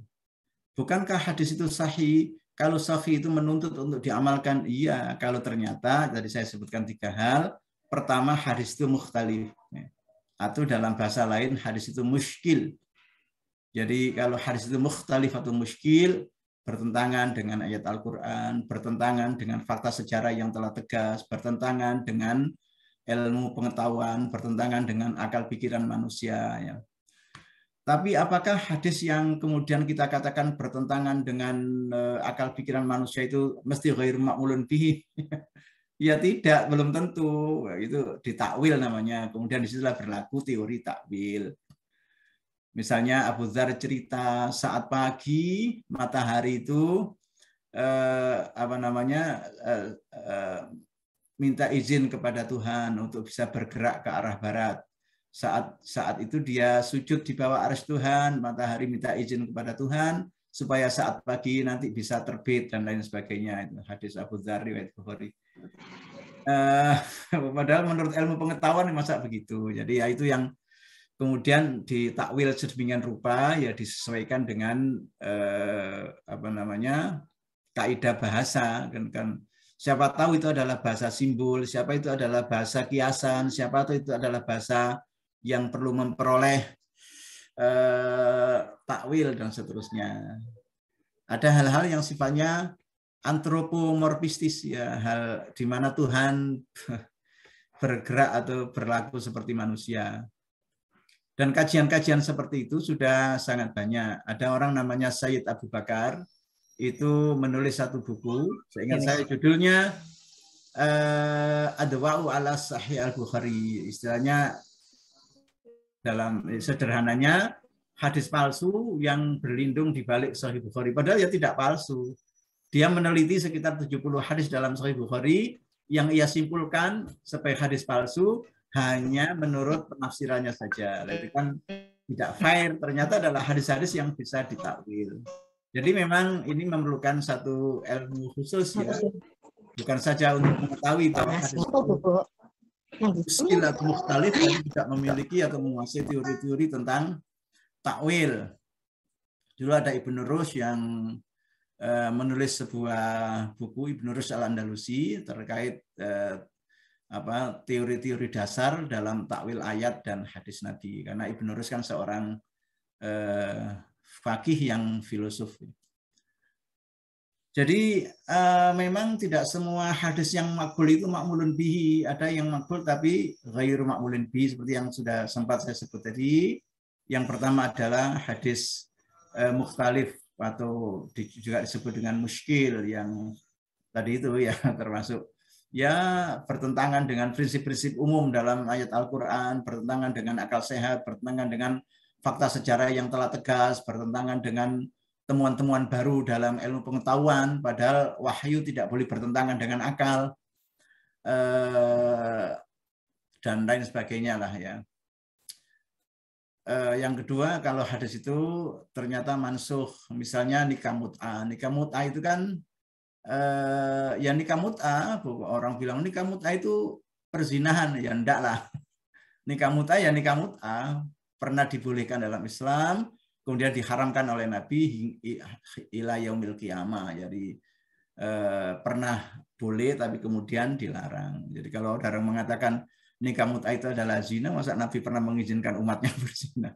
Nikah mut'ah ya nikah mut'ah pernah dibolehkan dalam Islam, tapi kemudian diharamkan sampai kapan? Ila yaumil qiyamah. Yang ketiga tadi, kalau hadis itu marjuh, ya marjuh itu meniscayakan adanya ta'arudul adillah, pertentangan di antara dalil-dalil. Bapak Ibu semuanya, pertentangan di antara dalil-dalil itu bukan saja di dalam hadis, ya, dalam Al-Quran itu banyak ayat-ayat yang saling bertentangan, ya. Kalau tidak dikaji secara mendalam dan sungguh-sungguh. Jika dikaji secara mendalam dan sungguh-sungguh, nanti ya Bu, tidak ada yang bertentangan. Lau kana min indi ghairillahi lawajadu fihi ikhtilafan katsira. Seandainya Quran itu datangnya tidak dari sisi Allah, tentu orang banyak akan menemukan pertentangan-pertentangan. Karena itu, mafhumnya begitu, datangnya dari Allah dipastikan tidak ada pertentangan-pertentangan. Ada orientalis, ya, saya pernah membaca bukunya yang mengumpulkan ayat-ayat yang saling bertentangan. Saya tunjukkan salah satunya, ya. Satu ayat mengatakan Fi yaumin kana miqdaruhu alfa sanatin mimma ta'udun. Satu hari akhirat sama dengan 1000 tahun dunia. Tapi dalam Al-Ma'arij itu yang pertama yang saya katakan tadi kan dalam surat As-Sajdah.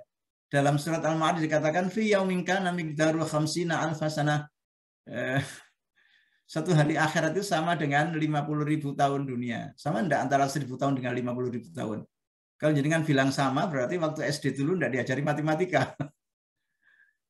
Tapi apakah kemudian itu saling bertentangan? Oh, ternyata tidak. Ya, ternyata tidak. Karena begini, itu ilmu yang diajarkan oleh para ulama, kaidah fikih, bahwa jika dalam Al-Quran ataupun hadis terdapat angka, itu harus dilihat. Jika angka itu berkenaan dengan hukum, tidak boleh ditakwil. Jika angka itu berkenaan dengan hukum, tidak boleh ditakwil. Misalnya bagian waris, ya, itu kan hukum-hukum waris. Quran, surat An-Nisa 11 dan 12. Si fulan dapat separuh, si fulan dapat 2/3, si fulan dapat 1/4, si fulan dapat 1/8. Itu tidak boleh ditakwil. Ya memang itu pendekatannya pendekatan matematis, eksak. Nah, termasuk tadi ya masa iddah, ya kalau perempuan ditalak suaminya salah satu quru 3 kali masa suci. Kalau perempuan ditinggal mati oleh suaminya arba'ata usyri wa asyron 4 bulan 10 hari menjalani masa iddah. Kecuali kalau laki-laki ditinggal mati istrinya itu tidak pakai masa iddah, ya kan. Kok enggak adil gitu ya kalau jawabnya sederhana itu, lawang istrinya belum mati saja boleh menikah lagi kok menjalani masa iddah. Ya saya contohkan tadi ya, ayat itu, loh itu bukan ayat berkenaan dengan hukum, itu bisa ditakwil ya. Seperti orang mengatakan pencuri itu ambil langkah 1000, kan bukan berarti terus dilihat, iya benar ada 1000 langkah. Maksudnya lari terbirit-birit. Waduh orang itu sugih swidak jaran, berarti bukan di rumahnya nyimpen 60 ekor kuda. Cuma maksudnya, wah kalau punya seekor kuda saja zaman dulu itu orang sudah tajir, kaya raya, apalagi nyimpen 60 ekor kan luar biasa kayaknya. Sehingga dua ayat tadi tidak bertentangan karena hanya menunjukkan bahwa darul akhirah atau kampung akhirat itu jauh sekali. Sehingga digambarkan ada 1000 tahun, ada digambarkan 50.000 tahun kehidupan dunia, yang pada intinya manusia disuruh mempersiapkan diri sebaik-baiknya, karena perjalanan menuju darul akhirah itu jauh, karena sangat terpencil, dan kita tidak bisa balik lagi ke sini. Itu terkait dengan pertanyaan tadi ya, apakah hadis yang makbulah itu semuanya bisa diamalkan? Enggak. Hatta di dalam Sahih Bukhari pun banyak hadis-hadis yang tidak bisa diamalkan karena mukhtalif. Ya, diantaranya tadi itu bertentangan dengan fakta sejarah yang telah tegas, bertentangan dengan sains, bertentangan dengan akal manusia. Itu ada ya, secara khusus mengkoleksi hadis-hadis itu. Ya. Dulu waktu saya sekolah S2 itu tesis saya tentang itu ya, tesis saya waktu S2. Sehingga relatif masih nyimpen data-datanya. Baik. Terima kasih Bapak Syamsuddin atas pemaparannya terkait pertanyaan dari Ibu Nur Aini bahwasannya pembagian kurban dalam rentan waktu lama itu tidak masalah karena dulu membagikan hewan kurban atau daging kurban itu diawetkan dengan cara dijemur karena belum ada teknologi yang canggih seperti sekarang. Nah, sekarang tambah canggih lagi, ada berbagai macam alat teknologi modern sehingga bisa dimasak dalam jangka yang lebih lama untuk didistribusikan tentu yang lebih luas dan mengena. Dan adapun tentang hadis makbul tadi juga sudah dijelaskan begitu detail dengan Bapak Dr. Syamsuddin. Monggo ada mungkin satu penanya lagi nih ya. Ternyata ya, saya sudah siap-siap mau sholat, ya. Sholat asar. Bukan saya, setelah sholat asar langsung ke Bangil, ada acara di Bangil. Oh begitu Ustaz. Lalu bagaimana ini? Cukup satu pertanyaan atau kita buka satu lagi nomor pripun, Bapak? Ya, enggak apa-apa. Kalau satu pertanyaan lagi enggak apa-apa. Oh, siap. Okay. Terakhir. Terakhir ya. Siap, monggo satu penanya lagi dari anggota GPM pada siang hari ini. Monggo silahkan. Fenomena langka ini. Assalamualaikum warahmatullahi wabarakatuh. Waalaikumsalam warahmatullahi wabarakatuh. Ini sebetulnya saya tadi sungkan karena ini sama-sama dari Malang. Saya Ana dari Malang. Iya. Karena tapi kok nggak ada yang merespon, akhirnya kesempatan ini saya gunakan. Boleh kan? Monggo. Boleh nggih? Ana. Bapak Samsudin, saya tertarik, sebetulnya ini tidak termasuk dalam pembahasan, tapi saya tertarik dengan masalah nikah mut'ah tadi. Nikah mut'ah itu kan memang pada awalnya dibolehkan, lalu dinasah dengan dalil yang melarang. Nah, sekarang ini kalau misalnya terjadi, sekarang seperti di Jawa Barat itu kan banyak terjadi nikah mut'ah. Nah, kalau misalnya mereka itu nikah mut'ah, tadi katanya nggak boleh disamakan dengan zina. Nah, ini terus hukumnya apa? Gitu. Maksudnya, apakah dosanya itu tidak sebesar zina atau bagaimana? Itu yang pertama saya tanyakan. Kemudian yang kedua, masalah perbedaan antara kurban dan dam. Nah, kalau tadi saya simak apa yang dikatakan Bapak Samsudin tadi, kayaknya sama ya antara kurban dengan dam. Kalau kurban kan selama ini kita lakukan di daerah ini, kalau dam kita lakukan di saat kita pergi haji karena kita melakukan haji tamattu yang seharusnya haji ifrad. Semua jamaah Indonesia itu kan melakukan haji tamattu, jadi harus menyembelih harus menyembelih domba di sana. Berarti kalau kita sudah menyembelih domba di sana sebagai dam, itu berarti kita sama dengan sudah menyembelih hewan korban. Apakah begitu? Bapak Samsudin, mohon penjelasannya. Terima kasih. Assalamualaikum warahmatullahi wabarakatuh. Waalaikumsalam warahmatullahi wabarakatuh. Monggo Ustaz. Yang dilakukan orang di Jawa Barat itu, saya tidak tahu apakah itu nikah mut'ah ataukah nikah, kan bahasa lainnya nikah mut'ah itu adalah nikah muwaqqat, nikah yang dibatasi oleh waktu. Dalam kurung nikah kontrak. Ya. Kalau nikah yang sebaliknya, nikah yang biasa namanya nikah mu'abbad. Nikah yang diniati untuk selamanya. Walaupun 1-2 bulan kemudian cerai, enggak apa-apa. Tapi niatnya kan selamanya. Dalam nikah mut'ah itu ya ada akad, Bu. Ada ada akad nikahnya, ada maharnya, ada. Tapi kemudian dimanfaatkan orang mungkin untuk sesuatu yang sifatnya prostitusi terselubung. Jadi bukan nikah mut'ah. Hukumnya apa? Lah tadi kan sudah kita katakan sejak zaman Nabi sampai hari kiamat nikah mut'ah itu haram gitu. Apa makna haram? Ya enggak boleh dilakukan. Loh kok ada yang mengatakan, "Pak, ada nikah mut'ah, gimana hukumnya?" Nah itu barang haram kok masih dilakukan ya. Artinya ya tidak boleh. Kalau dalam hukum pidana Islam yaitu tindak pidana, pelakunya ditangkap kemudian dilakukan sanksi pidana kan gitu.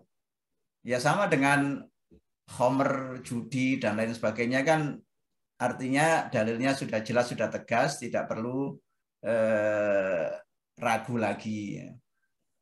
Malang itu gudangnya ulama ya, di Masjid Tarja itu banyak diisi dari Malang, ada Ustadz Abdul Haris, ada Ustadz Nurul Humaidi, ada Ustadz Muhammad Nur Hakim, dan banyak ulama-ulama di Malang, Bu ya. Jadi bisa diskusi dengan ulama-ulama yang ada di Malang. Walaupun itu orang jauh-jauh, cuma karena terus berkumpul di UMM akhirnya jadi orang Malang semua. Nah, yang kedua apa tadi ya? Lupa saya. Kurban dengan perbedaan antara Oh iya ya, apa kan tadi saya katakan kalau kurban itu kaitannya atau hubungannya dengan Idul Adha. Kalau dam itu hubungannya dengan haji. Jadi bolehkah orang haji melakukan kurban? Ya sangat boleh. Jadi di samping dia membayar dam, juga nyembelih kurban ya sangat boleh. Cuma kalau orang tidak haji, bolehkah bayar dam? Dam apa? Wong dia tidak terkena apa-apa, jadi hanya kurban.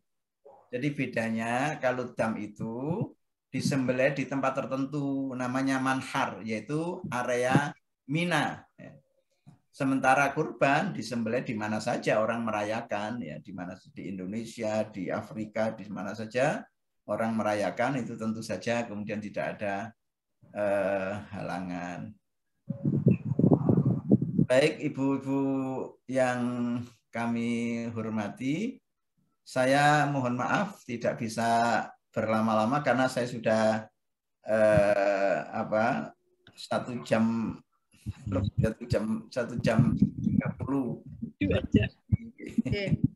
Ngapunten Bu Haja Faridah ya. Saya yang mohon maaf baru muncul. Baik, aku lu qauli hadza wal afu minkum. Wassalamualaikum warahmatullahi wabarakatuh. Waalaikumsalam warahmatullahi wabarakatuh. Terima kasih kami haturkan kepada Bapak Materi yang sudah menyampaikan materinya begitu detail hari ini, Bapak Dr. Haji Syamsuddin MAG, dan bahwa tadi atas pertanyaan kedua dari Ibu Istiqanah Malang, jadi hari ini Masya Allah dari PDA Malang luar biasa, barakallahu fikum. Untuk bedanya nikah mut'ah sama bedanya nikah mut'ah apa itu nikah mut'ah ya gitu tadi ya. Boleh apa enggak kok di Jawa Barat banyak gitu. Tadi sudah dijawab oleh Bapak Dr. Syamsuddin bahwa sampai kiamat nikah mut'ah itu haram gitu ya. Dan kalau dalam hukum Islam itu ada pidana tertentu. Lalu yang kedua, perbedaan antara kurban dengan dam, bahwasanya kalau kurban boleh dilaksanakan di mana saja, kalau dam dilaksanakan di tempat tertentu, yaitu disebut manhar, yaitu di daerah Mina. Apakah boleh orang haji melaksanakan kurban? Tentu boleh gitu ya, selain membayar dam untuk haji tamattu dan menyembelih hewan kurban di Mekah juga boleh. Jadi intinya kurban boleh dilaksanakan di mana saja, ada dam di tempat tertentu yaitu di manhar. Sekian, alhamdulillahirabbil alamin, kita sudah selesaikan materi ibadah kurban sebagai bentuk ta'awun pada GPM siang hari ini. Semoga materi yang kita dengarkan bersama-sama memberikan manfaat, memberikan tambahan ilmu bagi kita semua. Kurang lebihnya kami mohon maaf. Aku qouli hadza. Wassalamualaikum warahmatullahi wabarakatuh. Waktu kami serahkan kepada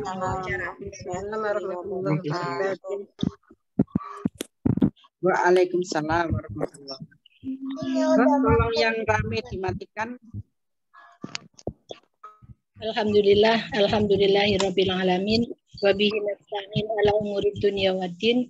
Wassalatu wassalamu ala Muhammadin wa ala alihi wa ashabihi ajma'in. La haula wa la quwata illa billahil aliyyil azim. Yang kami hormati, mungkin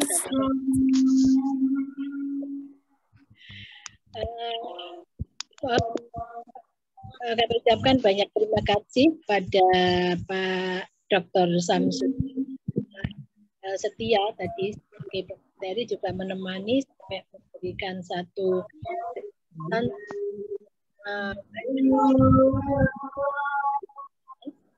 yang di ibu semua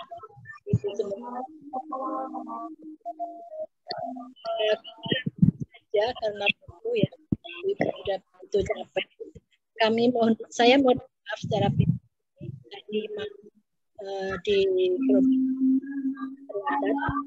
di sudah separuh perjalanan karena kebetulan ada undangan manten ini. Katanya sekilas info ini orang KUA kemarin itu menyampaikan, tanya Bu Faridah, sekarang ini orang-orang kok nggak takut ya dengan bulan Selo, kok banyak orang nikah?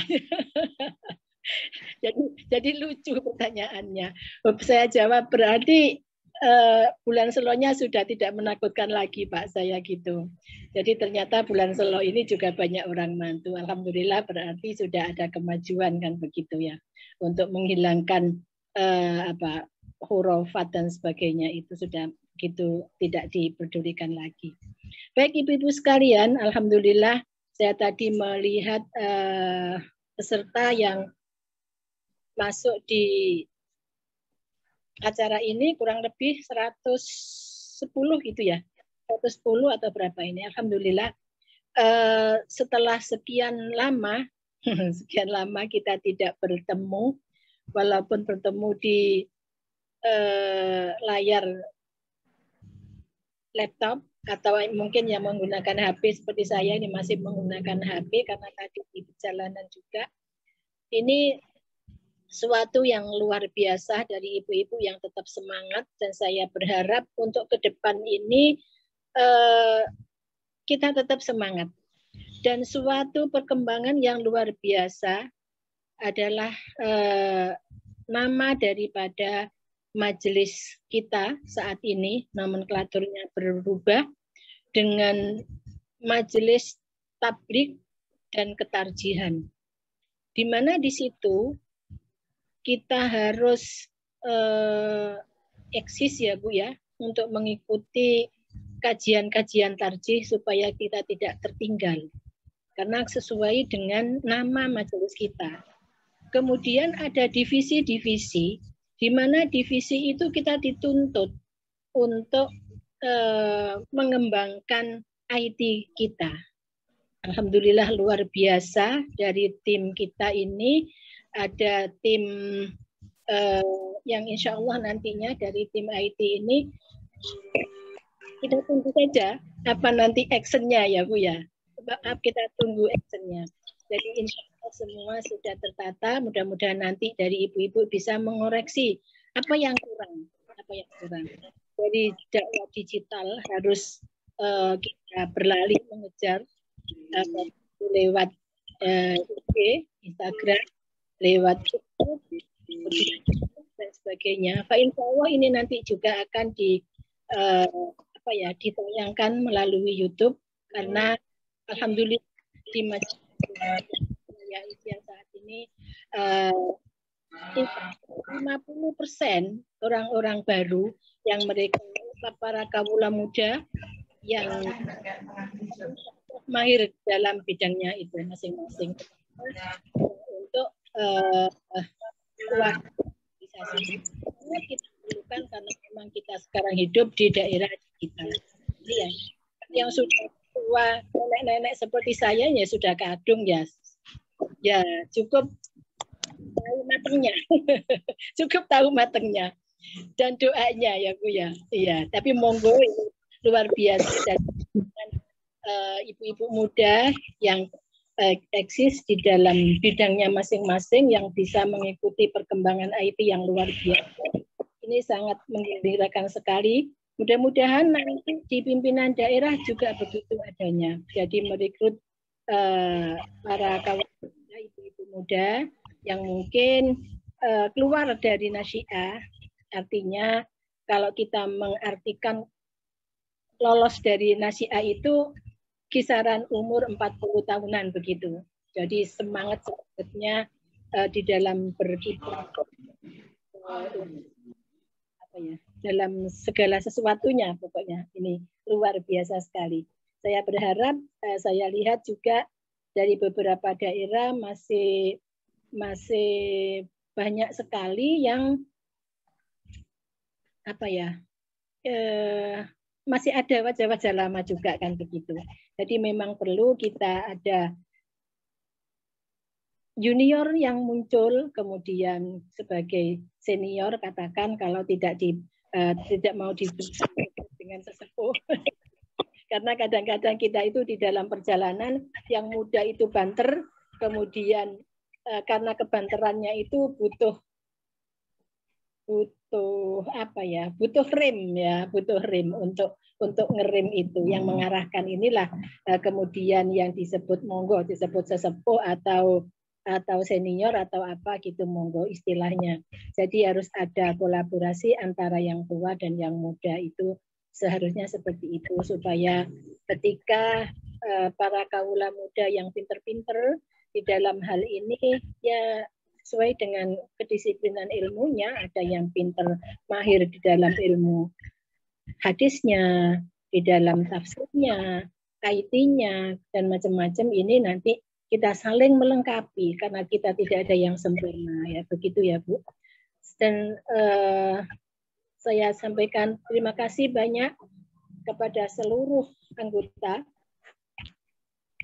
pimpinan dari Majelis Tabligh dan Ketarjian ini di pimpinan wilayah Asia Jawa Timur. Alhamdulillah tidak hanya di awal ini kompak, tapi untuk selamanya saling melengkapi sesuai dengan masing. Bil khusus kepada Ibu Ketua, Ibu Is dan Bu Umi, ini wajah baru ya, wajah baru serta saya. Kemudian saya harapkan juga di daerahnya nanti PDA juga sangat-sangat kami harapkan untuk bisa berkembang di dalam dakwah digitalnya ini, karena memang kita sekarang hidup di era digitalisasi. Barangkali itu yang saya sampaikan. Terima kasih semuanya kepada ibu-ibu dari pimpinan daerah Jawa Timur, alhamdulillah yang sudah aktif, dan saya berharap tidak hanya sekali ini saja. Pembukaan ini setelah kita jeda beberapa bulan, baru sekarang ini bisa muncul kembali GPM, akan perempuan mengajinya, dan untuk kedepannya insya Allah supaya bisa tetap tidak ada suatu. Terima kasih sekali lagi, dan akhirnya kami ucapkan selamat yang belum menyusun ya di daerah-daerah itu, yang barangkali belum terbentuk kepengurusannya. Tapi kalau saya lihat sepintas sudah banyak yang mengirimkan yang tabligh ini kan begitu, si A, si B ini saya mengikuti di grup PDA. Akhirnya kami sampaikan nasrun minallah wa fathun qarib wa basyiril mu'minin. Assalamualaikum warahmatullahi wabarakatuh. Waalaikumsalam warahmatullahi wabarakatuh. Terima kasih Bu Korbit kami, Bu Joharida Muwafiq, Ibu-ibu Majelis Tabligh dan Ketarjihan daerah yang kami hormati. Terima kasih yang baru bisa gabung. Bu Nurul, mohon maaf dari kemarin saya panggil dari Bojonegoro ini mana, ternyata ketuanya sekarang Bu Nurul dan baru bisa masuk tadi. Jadi alhamdulillah bisa terakhir tapi bisa ya. Nanti kami tunggu Bu ya untuk ke pengurus-pengurus baru. Dari ibu-ibu untuk ibu-ibu daerah lain yang sudah mempunyai pengurus baru, ketua dan sekretaris segera mengirim. Memang untuk Korsum Balighot masih banyak yang lama, wajah lama ya, belum semuanya terbentuk. Baik, ibu-ibu pimpinan semua, untuk program gerakan perempuan mengaji, insya Allah ini menjadi program lama tapi tetap menjadi ikon kami di Majelis Tabligh dan Ketarjihan, karena kita akan selalu gabung nanti pada setiap bulannya nanti. Nah, selain itu nanti program-program yang lain menjadi ikon kami, yaitu program Korsum Balighot yang kita akan keliling setiap, yang dulu periode dulu itu tiap 3 bulan sekali, dan panitianya per wilker nanti insya Allah tetap selama periode ini tetap akan ada panitia, tetap per wilker. Dan mungkin ada beberapa program tambahan yang jadi ikon seperti periode lalu nanti akan kami umumkan di grup Majelis Tabligh Ketarjihan Jawa Timur. Baik, demikian tadi gabung kita mulai siang hingga sore hari ini. Rasanya walaupun belum 100% masuk ya, alhamdulillah sudah hampir 110-111 yang bisa gabung, dan sekarang mulai banyak yang undur diri. Untuk materi nanti akan saya share di grup ya. Baik Ibu-Ibu, karena sudah jelang asar juga, kita tutup kajian kita sore hari ini dengan kafaratul majelis bersama, kemudian membaca surat Al-Asr. Dari saya selaku pembawa acara pada siang hari ini, apabila ada hal-hal yang kurang berkenan, ada kata-kata yang kurang tepat, mohon dimaafkan. Segala kesempurnaan hanya milik Allah dan kekurangan hanya milik saya. Kita tutup dengan doa kafaratul majelis bersama. Subhanakallahumma wa bihamdika asyhadu an la ilaha illa anta astaghfiruka wa atubu ilaik. A'udzu billahi minasy syaithanir rajim. Wal asr innal insana lafi khusr illa allazina amanu wa amilus